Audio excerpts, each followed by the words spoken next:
بسم اللہ الرحمن الرحیم۔ محترم ناظرین، السلام علیکم ورحمۃ اللہ وبرکاتہ۔ آج میں ایک ایسے نامرد کی کہانی بیان کرنے جا رہا ہوں جس کو معاشرے میں لوگ صرف شہوت کی نظر سے دیکھتے ہیں اور کچھ نہیں۔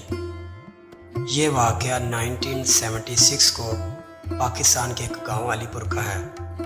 آئیے ملاحظہ فرماتے ہیں۔ میرا نام نیلم ہے، میری ایک بہن اور میرے 2 بھائی ہیں جو مجھ سے چھوٹے ہیں۔ میں جب پیدا ہوئی تو بڑی ہی خوبصورت اور حسین تھی۔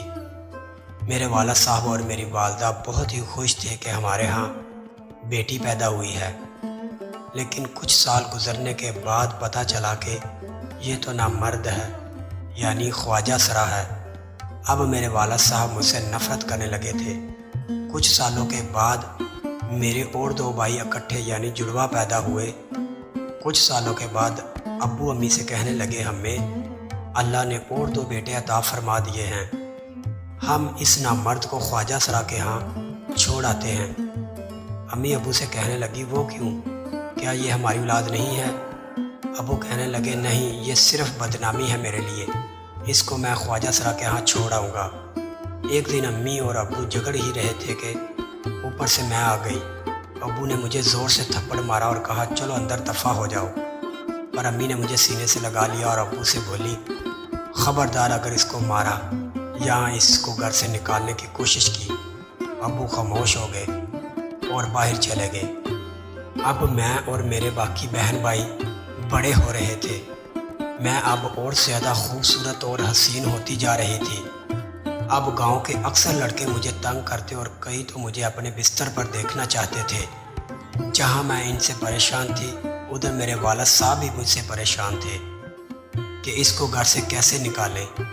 میری بہن اور بھائی بھی مجھ سے نفرت کرتے تھے، لیکن میری والدہ میرے ساتھ بڑی محبت کرتی تھی۔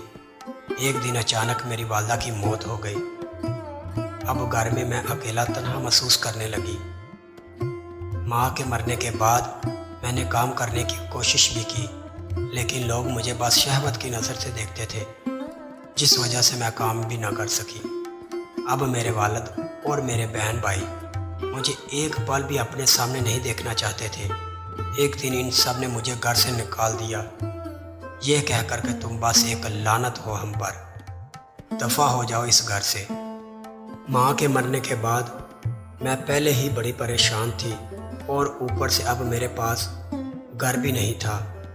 مجھے اب ماں کی باتیں یاد آنے لگی کہ بیٹا ایک دن تم کو ڈٹ کر دنیا کا مقابلہ کرنا ہی پڑے گا، ورنہ یہ دنیا تم کو بس غلط نظروں سے ہی دیکھتی رہے گی۔ اور ہاں، کبھی بھی کوئی غلط کام مت کرنا جس سے مجھے تکلیف ہو۔ پاک دامنی کا ساتھ کبھی مت چھوڑنا۔ میں اپنا گاؤں چھوڑ کر لاہور شہر چلی آئی اور کام کی تلاش کرنے لگی۔ لاکھ کوششوں کے باوجود لاہور میں کام ملنا بڑا ہی مشکل ہو گیا تھا۔ ہر ایک میرے حسن اور میری نامردانگی کو دیکھتا وہ میرے ساتھ عجیب قسم کی حرکات کرتا۔ آخرکار سارے دن کی تھکی ہاری میں ایک مسجد کے پاس سے گزری تو میں مسجد کو دیکھ کر رک گئی، اور میں نے دل میں ہی سوچا کہ مسجد کے علاوہ میرے لیے کوئی بھی جگہ محفوظ نہیں ہے۔ میں نے جو ہی مسجد کے اندر قدم رکھا، مسجد کے امام صاحب کہنے لگے نکلو یہاں سے، تم جیسوں کے لیے نہیں ہے یہ جگہ۔ میں خاموشی کے ساتھ مسجد سے باہر نکلی اور ایک سائر پر بیٹھ کر رونا شروع کر دیا۔ اچانک ایک شخص میرے سامنے آیا اور مجھ سے کہنے لگا کیا بات ہے بیٹا، تم رو کیوں رہی ہو؟ میں نے اس کو سارا واقعہ سنایا تو وہ مجھ سے کہنے لگا بیٹا میں گھر پر اکیلا ہی رہتا ہوں، اگر تم چاہو تو میرے ساتھ میرے گھر چلو، میرا اس دنیا میں کوئی نہیں ہے جس طرح تمہارا کوئی نہیں ہے۔ میں بڑی ہی پریشان تھی، اب اس کے ساتھ جانے کے علاوہ کوئی چارہ نظر نہ آیا۔ میں اس کے ساتھ اس کے گھر چلی آئی۔ کچھ دنوں تک اس نے میری بڑی آؤ بھگت کی۔ ایک دن اس نے مجھے دودھ میں کچھ ملا کر پلا دیا اور میں بے ہوش ہو گئی۔ جب مجھے ہوش آئی تو میں ایک ایسی جگہ تھی جہاں ہر طرف لڑکیاں ہی لڑکیاں تھیں، اور لڑکیوں نے بھی بہت ہی گندے کپڑے یعنی بہت ہی چھوٹے کپڑے پہنے ہوئے تھے، جس میں سے ان لڑکیوں کا جسم آدھا نظر آ رہا تھا۔ میں ڈر گئی کہ یہ کون سی جگہ ہے۔ کچھ دیر کے بعد ایک عورت آئی اور بولی چلو اٹھو، نئے کپڑے پہنو اور ڈانس کے لیے تیار ہو جاؤ، آج بہت بڑے رئیس آ رہے ہیں تمہارا مجرا دیکھنے کے لیے۔ میرے تو جیسے ہوش ہی اڑ گئے اور میں بولی آپ کیا کہہ رہی ہیں جناب، میں اس طرح کا خواجہ سرا نہیں ہوں جو آپ سمجھ رہی ہیں، اور میں یہاں پر کیسے آئی ہوں؟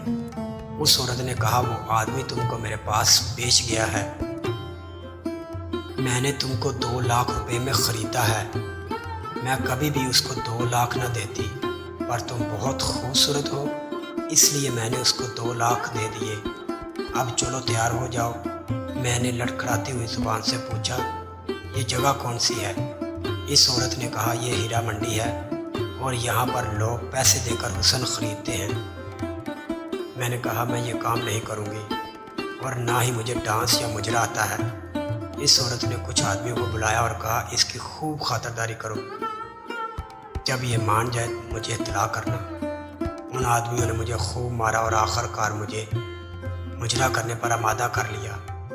اب مجھے روز لڑکیوں کی طرح کپڑے پہنائے جانے لگے اور میرے حسن کو دکھا کر پیسے اکٹھے کیے جانے لگے، جو میں اور میری ماں نہیں چاہتی تھی میں اب روز کرتی ہوں۔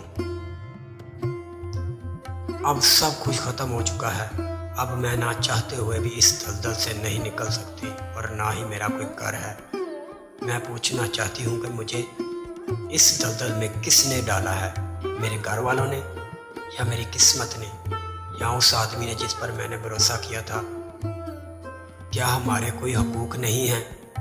کیا ہم اس طرح ہی بکتے رہیں گے؟ کیا اگر کسی کے گھر کوئی خواجہ سرا پیدا ہوگا تو اس کے ساتھ بھی ایسا ہی سلوک کیا جائے گا؟ اس کو بھی گھر سے نکال دیا جائے گا کہ وہ زمانے میں اس طرح ذلیل ہوتا رہے؟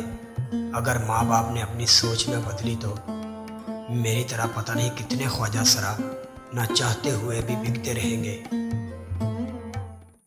معزز ناظرین، اگر آپ کو یہ ویڈیو اچھی لگی ہے تو اس کو لائک کریں اور آگے دوستوں کو شیئر کریں اور میرے چینل کو ضرور سبسکرائب کریں۔